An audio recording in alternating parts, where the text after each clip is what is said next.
Big TV భక్తి సమాచారం WhatsApp ఛానల్లో జాయిన్ అవ్వండి. అన్ని విశేషాలు ఎప్పటికప్పుడు తెలుసుకోండి. శ్రీ గురుభ్యో నమః. జన్మనిచ్చినటువంటి తల్లిదండ్రులకు శిరస్సు వంచి పాదాభివందనాలు తెలియజేస్తున్నాను. ప్రస్తుత సమాజంలో ప్రతి కుటుంబంలోనూ కూడా అనేక రకాలైనటువంటి సమస్యలతో సతమతమైపోతున్నటువంటి తరుణంలో ఏ సమస్యకు పరిష్కారం దొరకక చక్కటి అద్భుతమైనటువంటి జీవితాన్ని చిన్నాభిన్నం చేసుకుంటూ అద్భుతమైనటువంటి ఆనందకరమైనటువంటి జీవితాన్ని పాడు చేసుకుంటూ ఉంటాము. ఇలాంటి వాటికి సనాతన ధర్మంలో అద్భుతమైనటువంటి పరిష్కార మార్గాలు ఉన్నాయి. మరి అలాంటి వాటిని మనం తెలుసుకొని చక్కటి జీవితాన్ని అద్భుతమైనటువంటి ఆనంద గడియల్లోకి మార్చుకొని ఈ ప్రకృతి ధర్మాన్ని మన యొక్క సమస్యలకు పరిష్కార మార్గాలుగా మార్చుకుంటూ ప్రతి సమస్యకు పరిష్కారం ఉందని గ్రహించి ఆ యొక్క పరిష్కారముతో ఎలాంటి సమస్యకైనా కానీ పరిష్కార మార్గం మనకు ఖచ్చితంగా దొరుకుతుంది అని మన సనాతన ధర్మ గ్రంథాలే చెబుతున్నాయి. వీటికి కావాల్సిందల్లా కాస్త సమయాన్ని కేటాయించగలిగితే సరిపోతుంది. మరి ఇంకెందుకు ఆలస్యం? ఈ సమస్య పరిష్కారంలో అనేక రకాల సమస్యలు, వాటి యొక్క పరిష్కార మార్గాలు ఇక తెలుసుకుందామా? మరి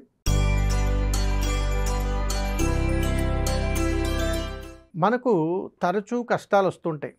అయ్యో నా భర్త నిత్యము ఏదో కష్టాన్ని ఇంటికి తీసుకొస్తున్నాడండి, ఏదో గొడవలు తీసుకొస్తూ ఉంటాడు, ఎక్కడున్నా స్థిరత్వంగా ఉండడు, ఏ పనిలోనూ శాశ్వతం ఉండదండి అని చెప్పి బాధపడుతున్నటువంటి స్త్రీమూర్తులకు పూర్వకాలంలో ఒకటి చెప్పారు. అమ్మా నీ ఇంటి ముందు ముగ్గు వేస్తున్నావా అని అడిగేవాళ్ళం.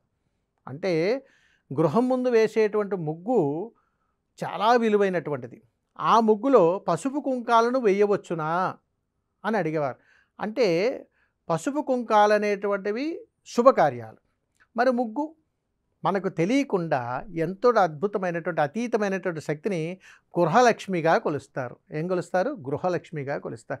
ఏ ఇంట ముందైతే గృహలక్ష్మిని మనం అద్భుతంగా అలంకరించగలిగేటువంటి సామర్థ్యం ఏ స్త్రీమూర్తికి అయితే ఉన్నదో ఆ ఇంట భర్త అష్టైశ్వర్యాలతో తొలతూగుతుంటాడు. మరి ఇప్పుడు మనం ఏం చేస్తున్నాం? ప్లాస్టిక్లతో వచ్చినటువంటి స్టిక్కర్లు, శాశ్వతంగా ఉండిపోయేటువంటి ముగ్గుల్ని మన ఇంటి ముందు అలంకరించేసుకొని చక్కగా నమస్కారం చేసేస్తుంటాం. ఆఖరికి తులసి కోట కూడా అట్లాగే చేస్తున్నాం. గుర్తుపెట్టుకోండి, ఇంట ముందు ముగ్గుని గృహలక్ష్మిగా కొలిసినప్పుడు దేవీ దేవతలు ఇంటికి వచ్చినప్పుడు ఆ ముగ్గును చూసి చూడముచ్చటైపోతుంటారు. అబ్బాయి ఈ ఇంటికి ఆ కష్టాలు వచ్చాయి, ఈ ఇంటికి ఏ కష్టాలు ఉండకూడదు అని చెప్పి ఇద్దరు అనుకుని ఆ ఇంట్లోకి వచ్చి అష్టదారిద్ర్యాలన్నీ బయటికి తీసేసి వాళ్ళకి సర్వత్రా శుభం కలగాలని ఆశీర్వాదం ఖచ్చితంగా దక్కుతుంది. అలా దక్కేటప్పుడు ఆ ముగ్గులో పసుపు కుంకుమ వేయటం అనేటువంటిది చాలా మంచిది.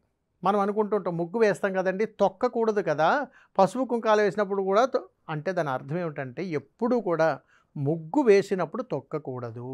అదేవిధంగా మరుసటి రోజు కూడా ఆ ముగ్గును అక్కడి నుంచి తీయాలంటే చీపురు ఉపయోగించకుండా నీటితో మాత్రమే శుభ్రం చేసి తర్వాత తుడుచుకోవాలి తప్ప చీపురుతో ముగ్గుని అక్కడి నుంచి చెరిపేటువంటి ప్రయత్నం చెయ్యకూడదు.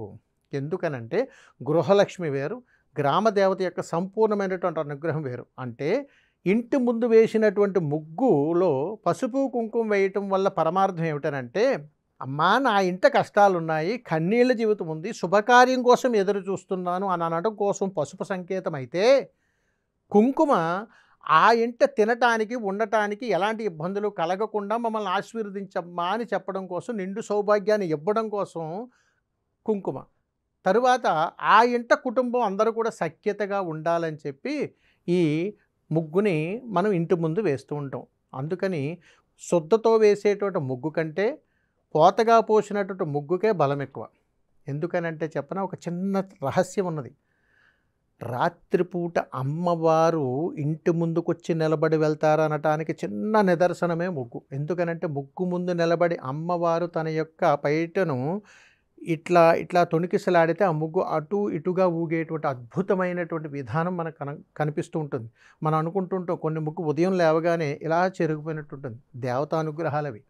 అందుకని ఏ ఇంట ముందైతే ముగ్గు అందంగా కనపడగలుగుతుందో ఆ ఇంట గృహలక్ష్మి అనుగ్రహం తప్పనిసరిగా ఉంటుంది. కాబట్టి ముగ్గులో పసుపు కుంకుమ తప్పనిసరిగా వేసుకోవచ్చు. సర్వేజన సుఖినో భవంతు. శుభం. నమస్కారం. For more videos like this, subscribe Big TV channel.